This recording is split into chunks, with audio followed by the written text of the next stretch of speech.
This is Radio Now 95.3 FM. Come for the news, stay for informed conversations. President Bola Ahmed Tinubu has lifted the state of emergency rule imposed on Rivers State on the 18th of March 2025. In his nationwide broadcast announcing the end of the program, the president issued what some have described as veiled threats to the country's sitting governors. Joining the conversation this morning is Jide Ojo, who is a political affairs analyst. Mr. Ojo, good morning. Thank you for joining us on the conversation. It's my pleasure. Good morning. Right. So I want to get your responses very quickly to, first of all, the state of emergency and its end, and of course the statements that the president made at the end of his nationwide broadcast.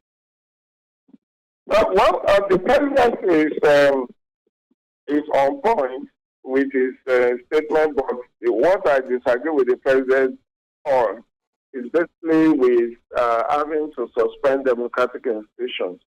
You know, in this country, in the last 26 years, we've had three different types of emergency, three different types of state of emergency. The three presidents under which these were imposed interpreted the constitution differently.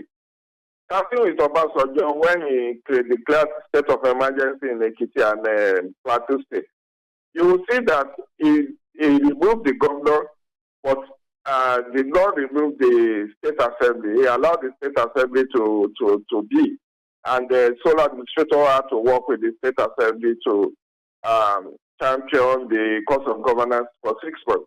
Then fast forward to 2014. When the state of emergency was declared in Borno, Yobe, and Adamawa. To the best of my knowledge, that state of emergency has not been lifted till today. And yet, the democratic institutions were never touched. We had the governors of these three states still there. And then the only thing is that the state of emergency warranted the deployment of military and security agencies for extra abridgment of human rights, like restriction of movement, imposition of curfew, and all of that. So this one that was done by Tinubu, his own interpretation of Section 305 of 4 was that he has the power to also suspend democratic institutions, which was exactly what the Supreme Court condemned when he said that the suspended governor Fubara was not working or breached the responsibility of the State House of Assembly by not working with them. So by and large, I think unfortunately we will not have the full privilege of hearing the Supreme Court making a pronouncement on this. Because as the President said, there are about 40 cases instituted in different courts, and we don't know what will be the fate of some of those cases if eventually they are not withdrawn. But as per lifting of the state of emergency is a welcome development because it means restoration of lawful order. The governor, the deputy governor, and then the state assembly will not function properly because they were actually the elected representatives of the people. As at yesterday, the state house of assembly has resumed. The governor is yet to be the governor and the deputy governor is yet to resume. Perhaps they will today or over there by next week. But suffice to say that things are smooth running in Port Harcourt and in Rivers State. Right. People are in joyful mood arising from that lifting of state of emergency. I mean, interestingly, the FCT minister has defended the governor's absence. He says that, there's no law that compels him to have resumed yesterday, whatever resumption really means. But, Mr. Ojo, I want to take you back to the president's speech, right? In the last paragraph, he says, pardon me, it's not a speech, it's a statement. I'll quote it verbatim. I take this opportunity to remind the governors and the houses of assembly of all the states of our country to continue to appreciate that it is only in an atmosphere of peace, order, and good government that we can deliver the dividends of democracy to our people. I implore all of you to let this realization drive your actions at all times. Something about that last paragraph, right, relates to the reason he stated for instituting the state of emergency in the first place. What do you make of that? It's been described as a bit of a veiled threat or a warning, if you like. Whatever it is, let's be guided that no president will watch any state go into anarchy or dissent. I've heard people say, oh, why did they not declare state of emergency in Zamfara, in Plateau, in Benue, in Katsina, in Sokoto, where banditry has almost overrun governance in those states? The bottom line is that when you are dealing with pure criminality or banditry, it's quite different. The rules of engagements are quite different from when you are engaged in political machinations that could even cause collateral damage. And yet, Mr. Ojo, by that same measure, that was what triggered the state of emergency that President Jonathan declared in Borno, Yobe, and Adamawa. It was a security matter. I told you that that was why President Jonathan did not suspend the governors of those states or the state assembly, because he knew that they were just handicapped to deal with the situation. But in the case of Rivers, this is what I've traced, I've worked, I've researched, and I've written a couple of opinion articles in my column in the Punch. This was political intrigues that have threatened the peace. Remember, before the president declared state of emergency, some militants have started to blow up oil pipelines. And don't forget that this river state is the treasure base of Nigeria. Nigeria's oil and gas infrastructure, crisscross the entire 23 local governments here. And that is why the president cannot watch and have the economy of Nigeria, not just that of Rivers State, being threatened. So we need to put apple and apples together, not apple and oranges. What happened in those days were pure criminality, insurgency, Islamic ideologues, and all of that.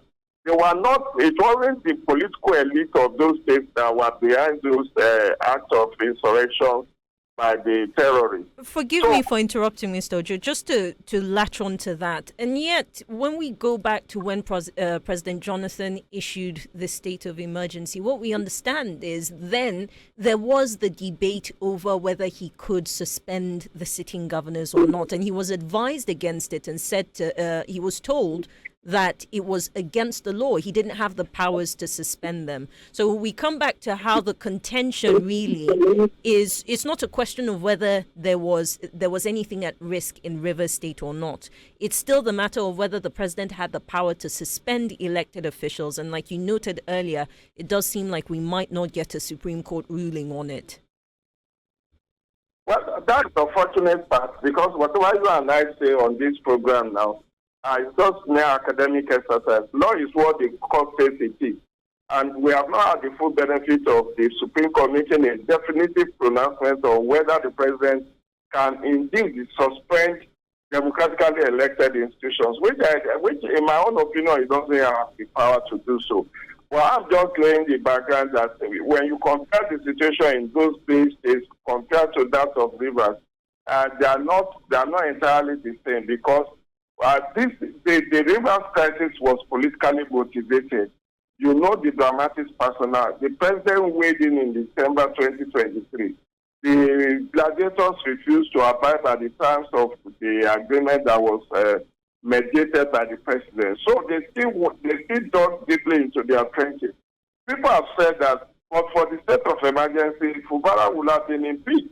And that would have meant that the president cannot reverse it, because he doesn't like within his power to reverse an impeachment except the court so pronounced. And that would have dragged the state further and threatened the peace. Because as we know, maybe many of us will not advance our minds to the fact that the joint ethnic nationality were threatening that this is the first time one of their own sons would be a governor, and now he is not being allowed to govern peacefully, and that they were going to make the state ungovernable.